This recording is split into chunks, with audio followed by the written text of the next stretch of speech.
Hi guys, welcome back to my channel. This is Sally Sewing Tutorial. In today's video, we'll be making this gown you can see on the screen. So please, if you are just seeing my video for the first time, or this is the second, third time you are watching my video and you're not yet subscribed to my channel, please do it to subscribe and turn on your post notifications to get notified whenever I post new sewing tutorials. So let's dive into the tutorial. So this is the fabric that we're using. First of all, we're going to cut the upper parts of the shirts. So like I said, it's a shirt dress. So I'll be drafting the back first before drafting the front. So I'll fold my fabric with the widest part of my body, and the widest part of my client's body is our bust.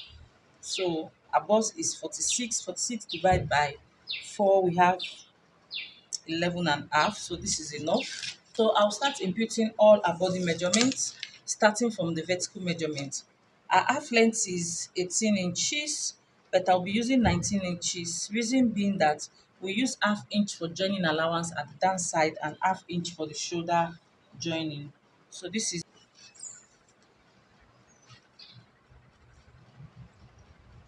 so from here I'm going to impute a shoulder. A shoulder is 18 inches. 18 divided by 2, we have 9 inches. Then for the armhole curve, I'm going to use 9.5 inches. The reason I'm adding the half inches is because we'll be joining the shoulder with half inches. So I'm using 9.5 inches. So by the time I join the shoulder, we're left with 9 inches. So I'll come down here and impute the shoulder measurement, which is half of the shoulder, 9 inches. So I'll connect the dots, the lines together. So this is our armhole line. See on the vertical measurement, our under bust is 16 inches, while our waist is 18 inches. So I'm just going to do 18 and a half. Then this is the half inch for shoulder joining.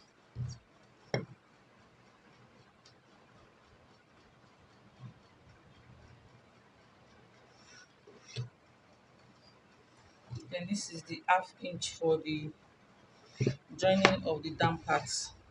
So I'm cutting this part off. So now we'll start with our horizontal measurement. Our bust is 46 inches.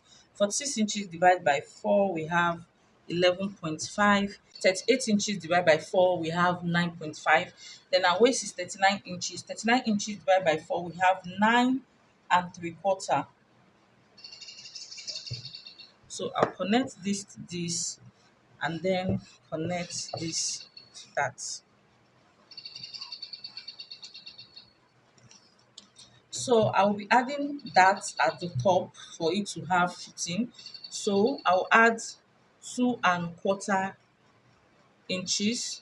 So 1 inch for my dart allowance, then 1.25 for sewing allowance. Then for the bust part, I'm going to add just 1.25 inches because my dart is not going to get to that line. So this is what I have. Then for my neckline, I'm going to take 4 inches. The neck depth, I'm going to use 1 inch. But if your bust is 36 inches and below, you can use half inch. So because this person is on a bigger side. Then for my shoulder slope, I'm going to take 1 inch. Then I'll connect it to the 4 inches I took. So if you can see, I connected to this tip, so the allowance is added. If you notice, because of my half inch allowance here, if you notice for the main fabric, I'm taking half inch out. This is the half inch shoulder joining allowance. So plus half inch for here. So by the time I sew it, will have a complete 1 inch from the dress. So for my armhole curve, I'm going to take the total length. So we have 8.5 here. Divide by 2, we have 4.25. So this is the back. We're cutting the back, so we're not coming in by half an inch. So we just curve from this part. Always curve to the main body measurement, not the allowance. So from that part, I'm just going to curve it to meet with the main body measurement, and this will be straight. So that is it. I'm going to cut this out right now.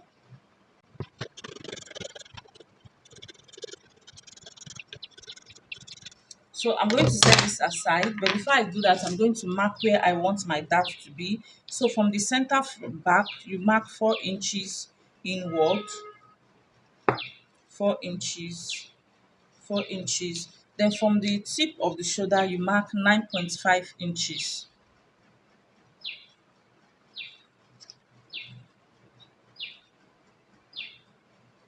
So these are the 4 inches. You connect it together, and at the down parts, you take half inches from both sides, which is half inch from the right and half inch from the left, giving us a total of 1 inch. Then you connect it from the tip of the 9.5 inches, you connect it to the half inches you have at the down parts. So this is my dart line. So I'm going to sew this. So I'll set this aside and I'll cut the front. So I had to cut the piece of fabric that I will be needing because the whole of the fabric was too much. So this is my end point. If you notice, the down is not straight. So from this part, I'm going to take my 19 inches, just like the way we did for the back. This is the front part of my dress. If you can see, I've drew the line. So this is the starting line, while this is the shoulder joint allowance. This is where my 19 inches stop, while this part is the half inch for the joining and the down part. So what I'm going to do is that we're going to do our button lapel separately. That is where the button will stay because of the down part of the dress. We are not cutting the buttons, the lapel for the button together with this dress. So what I'm going to do is that I'm going to leave half inch. So this half inch is the joining of the lapel, button lapel to the dress. That is why I'm leaving this half inch. So all my measurements is going to start from this half inch. Starting from my shoulder, 9 inches. I will impute the same 9 inches here. So in total, I have 9.5. So I'm going to rule it out. Then my bust measurement starting from that 5 inch is 11.5, which is 46 divided by 4. My under bust measurement is 9.5, which is 38 divided by 4. While my waist measurement is 9 3/4, which is 39 divided by 4. So this is what we have, joining it together. So I'm going to add my dart allowance also, which is 2 1/4. So 1 inch for the dart and 1 1/4 for the sewing allowance. So for the bust part, I'm going to add just 1 1/4.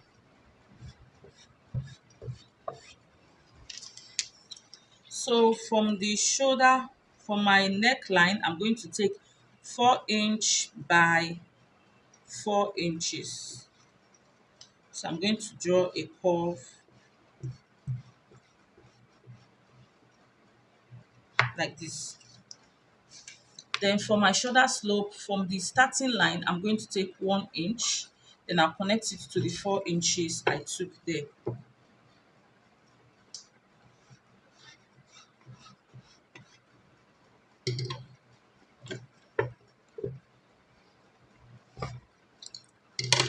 So for my armhole curve, I'm going to measure what we have here. We have 8.5 inches. So I'm going to look for the midpoint, which is 4 1/4 inch. Then I'm going to come in by 0.5 inch, which is this place. Then I'm going to draw a curve to meet with the actual body measurement, not the sewing allowance.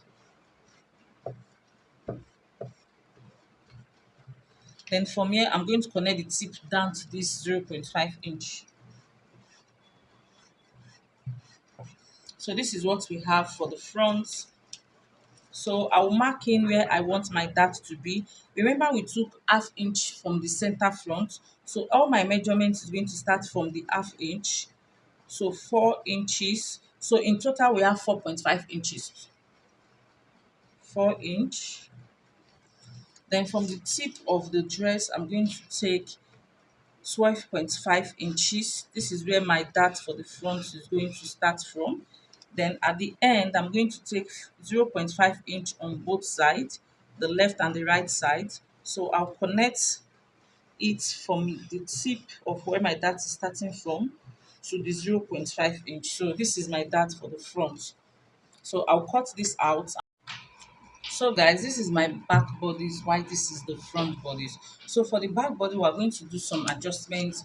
I'm going to come up by 1 inch at the center back. Then I will just slant it, cut it in a standard form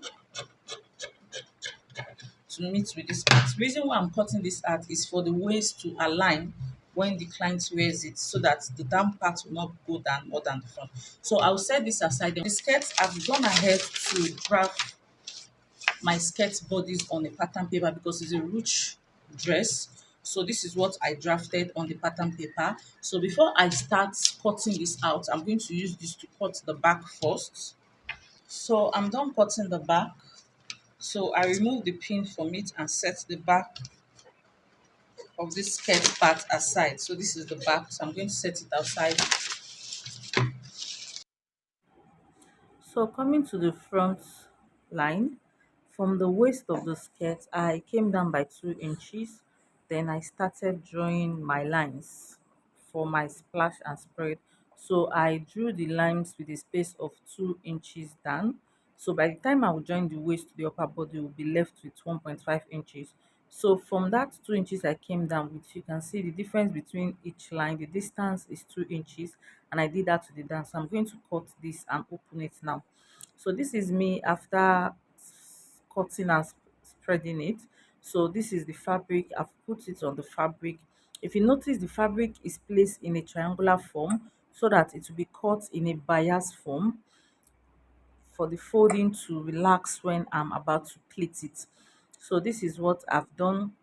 So what I'm going to do now, I'm going to cut it out. Then when I'm done cutting this side out, then I'm going to use this side to cut on the other side.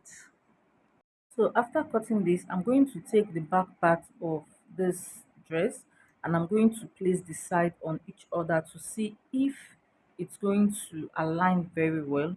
So that is what I'm trying to check at this point.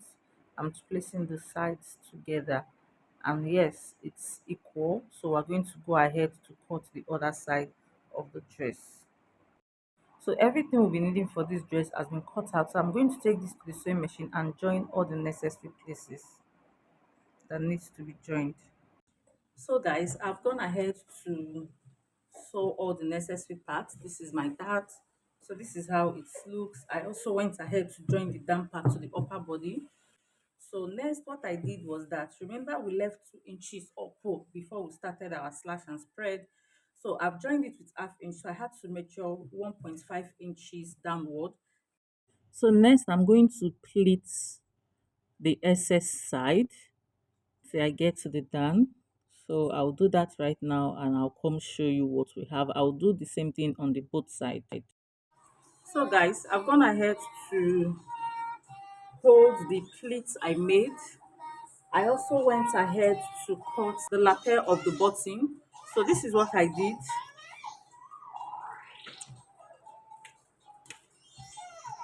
So I measured, this is 2 inches present. I measured 3 inches wide. Then I folded half an inch on both sides. Then I had to fold it into two equal parts to give us 1 inch because I want the button lapel to be just be 1 inch. So I folded it and I held it with an hemi gum because the fabric is kind of slimy. So I have to hold it with this for it to stay. So what I'm going to do, I'm going to just take this and place it in between. I'll place the gun in between this lapel, this button lapel that I've done. So I'm just going to stitch it all through to the down part. So I'm going to draft the collar now. So this is my collar stay. I not collar stay per se, this is paper stay I'm using. So I folded my paper stay in a triangular form, and the round neck of our collar is 25 inches. So I'll take my tape and place it on this place. I'm marking 16 inches, so I'm just going to mark 16 inches all through till I get to the end part of this paper stay. So after doing that, I decided to change the color of my chalk. So after doing that, I'm going to start measuring the length if it's going to give me 12.5 inches because it's on fold. So I have my 12.5 inches here. Then the extra is going to be for my sewing allowance. So from here, I'm going to start taking my measurements. I'm using 2 inches. Please, you always take your measurement upward, not downward. So I'll measure 2 inches upward until I get to the end. So I'm just going to connect the mark together. So from that point, I'm going to come in by 1.5 inches and I'll curve it to meet with the end just like the way I'm doing. So after doing this, I'm going to cut this out and we'll use this to cut the second part of this collar stand. So guys, I'm done cutting the second part of it. So next I'm going to take the measurement of the upper part to see how many inches we have there. So we have a total of 9.5, sorry, 10.5 inches. So what I'm going to do, I'm going to subtract 1.5 inches from it. So I'm left with 9 inches. So this is my main collar. So I have a total of 19 inches there. 9 inches times 2 gave us 18 inches. So I added half inch on both sides. So this is how the collar is and the collar stand. So I'm going to use this as a pattern to cut on my May fabric. This is what we have after I finish ironing and turning the collar. So I will not be folding it with half inch inside. I will just sew it all around to the neck. So I'm going to do this and I'll come show you what we've got. So if you have watched this video to this point, I only just subscribe to my channel. Please do it to subscribe and turn on your post notification to get notified whenever I post new sewing tutorials. So guys, I'm done fixing everything including the collar. So this is how our dress is standing and this is how it's looking. My clients really love the dress. So we have come to the end of this tutorial. I'll see you all in my next sewing tutorial. Bye.